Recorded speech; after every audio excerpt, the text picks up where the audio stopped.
Hey, how's it going, YouTube? How y'all doing today?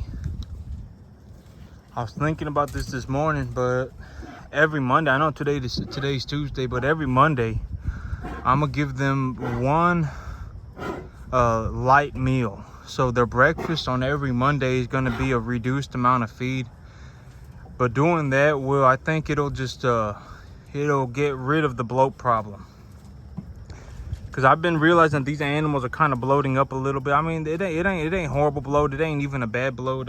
It's just a light bloat.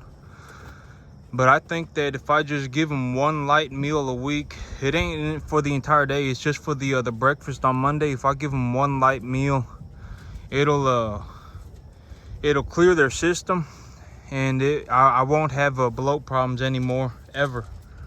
So usually I give them right now I'm giving them 11 buckets. I went from giving them 12 buckets every meal to giving them 11 buckets every meal.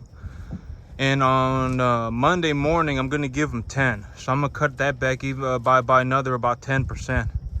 So on Monday morning, they're gonna get 10. And I've cut their feed back from getting 12 buckets to 11 buckets. And these animals, when you watch them eat, you can tell that they're eating real slow. You see how this guy's just kind of nibbling. But usually what I want to do when I feed these animals is when they start slowing their eating like that, I want to make sure that there's just a little bit of feed left. There's probably gonna be a lot of feed left over here, but y'all can watch these animals eat. But when they start eating real slow like this, you see how he's eating right here. You see this is a massive animal right here, and he's just kind of nibbling. He's just kind of nibbling. He ain't really he ain't taking huge mouthfuls of food. I don't know if y'all can see that, but he's just kind of nibbling. That's a sign that they're full. If they're full like that, I want to make sure that there ain't much feed left in the feed bunk, because at this point they're just eating because they feel like eating. They're not eating because they're hungry. They're actually pretty full, but they're just eating because they feel like it. You see how these animals are eating right here? She's just kind of nibbling. This is a heifer right here. She's just nibbling just a little bit, and that's how she's eating. But when they start eating like that, I want to make sure that there's not much food left in the feed bunk, because at that point, if they keep eating, well, yeah, but if they keep eating, it's not really gonna do much for them, right? You see how all these animals are just nibbling like that? But when they're hungry, they'll be eating up mouthfuls of food. I don't know if I saw Slowpoke doing it over here. But Slowpoke, he eats real slow, but he's still intact. But I think I'm just gonna take him to the sell barn like that and sell him. No, he ain't even eating like that anymore. But when these animals are hungry, they'll start taking up mouthfuls of food. And so that's one of the things that I do when I watch these animals eat, is I just watch how they're eating. If they're taking up huge mouthfuls of food, I know that they're still hungry. If they're just kind of nibbling at the feed, I know that they're just about full. And so if they're just about full, I know that the amount of feed that I've given them is correct. And if I give them that much twice a day, but even I gave them 10 buckets this morning, and even now they seem to be pretty full. So I may even cut that back a little bit more. I may just start giving them 10 buckets in the morning and 10 buckets in the evening. That's one thing that I found, is that really just feeding these animals more after a certain point, you're really just kind of putting yourself at risk of acidosis. So in terms of giving them grain like this, it ain't really, I mean, maybe you get some benefit out of it. Maybe these animals put on a little bit more weight or whatever, but it ain't really worth the problem. So, you know, like I gave them 10 buckets, right? If I gave them 20% more feed, if I gave them the 12 buckets like I've normally been giving them, I mean, they will eat it, but it ain't gonna be, I mean, you know, in all honesty, if I was gonna give them 24 buckets a day, like I've been doing in the past, what I would do is I'd give them 10 buckets in the morning, 10 buckets or 4 buckets in the afternoon, and then 10 buckets at night. I would spread the 24 out like that. I wouldn't give them 12 buckets in the morning and then 12 buckets in the evening, because I mean, this is how, and I'm not even gonna bother about giving them. I mean, I'm at work, right? I can't just show up magically and give them 4 buckets of feed and walk away. And I wouldn't even bother with that. Just feed them in the morning and feed them in the evening and keep a good eye on them. That's the plan for me. And I'm just gonna keep a good eye on them. And when they start slowing down eating, I'm gonna take a look at their feed bunk, see how much feed's left in their bunk. And yep, that's how much that's how much I'm gonna give them. That's the game plan from now on, and that'll really reduce the chance of me having bloat pretty drastically. I would think that the one animal that I had die from acidosis here is probably gonna I will do my absolute best to make sure that doesn't happen again.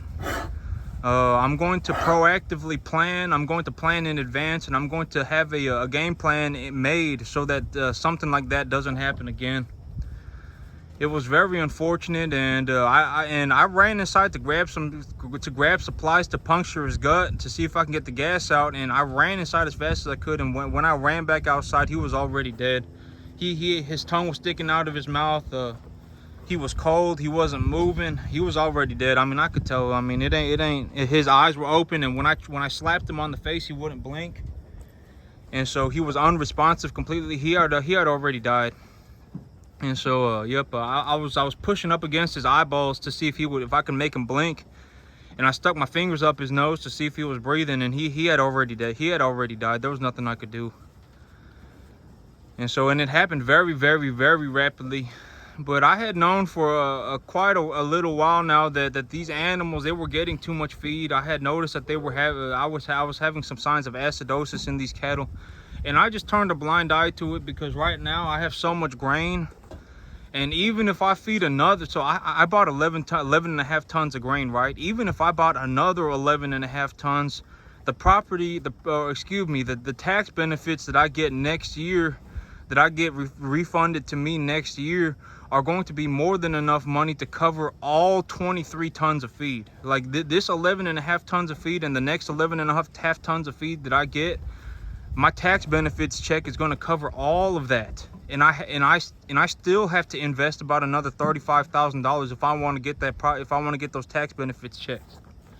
And so I'm in a situation right now where the feed, I could care less. The cost of the feed, the tax checks will cover that. Will cover that entirely. And so, but in all honesty, the whole animal health thing is priority number one. That is always a priority number one. I should have slowed their feed down when I saw them having some bloat. I should have slowed their feed down. But it is what it is. I mean, it's spilt milk now, and yep. But the bank called me yesterday. I know that may be a kind of yeah. But the bank called me yesterday. The bank calls me every so often and just asks me, hey, Mr. Chung, do you need some money? And I'll usually I have a plan made already well in advance for what kind of money I'm looking for. And what I'm looking to ask the bank. So when the bank calls me, I'm usually very prepared. I've practiced. I mean, I've thought about what I'm looking for from the bank, and I've practiced hundreds of times, thousands of times. And so when the bank calls me, I know exactly what to do for my 30-second spiel. When the bank calls me and they ask me, do I want some money? Am I looking for some money? Like they called me yesterday and they asked me, Mr. Chung, are you looking for some money? I said, yes, I am looking for money. I'm looking for $40,000 on an 18-month finance at 0% interest on a business line of credit. And they said, okay, how long have you been in business? I said, 1 year, and I run stocker calves. They said, okay, please come in and meet our branch manager. She'll get that squared away for you, and we will get you that loan. And I said, thank you. So I got my $40,000 squared away. The bank called me yesterday, and I literally got $40,000 squared away in 30 seconds. But that's how it works with the bank. When a man or when a woman, when a person talks to a banker, they need to be very, very, very, you need to know how to talk about money when talking to a banker. And I talked to the banker for about 30 seconds, And then the rest of it was just them telling me, thank you, we'd like you to meet our branch manager, we'd like to set an appointment for you. That was the rest of the conversation. But really, I only spent about 30 seconds talking to this banker, and they said, yes, we will give you the loan, just come in and make an appointment to speak with our branch manager. And I said, okay, thank you. And that's it. And so I got the 40,000 squared away. I got the $40,000 that I need, and I got that squared away.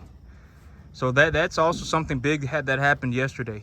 But yep, yep. I mean, these bankers. I mean, you want to talk about making 40 grand in 2 minutes? Talk to a banker. Talk to a banker and know what you're doing and know what you're saying, and yep. And it'll all just go round and round. I mean, I literally made 40 grand in 30 seconds, and so yep, I got the money squared away too. But that's the way. That's it for me today, YouTube. Y'all have a good one.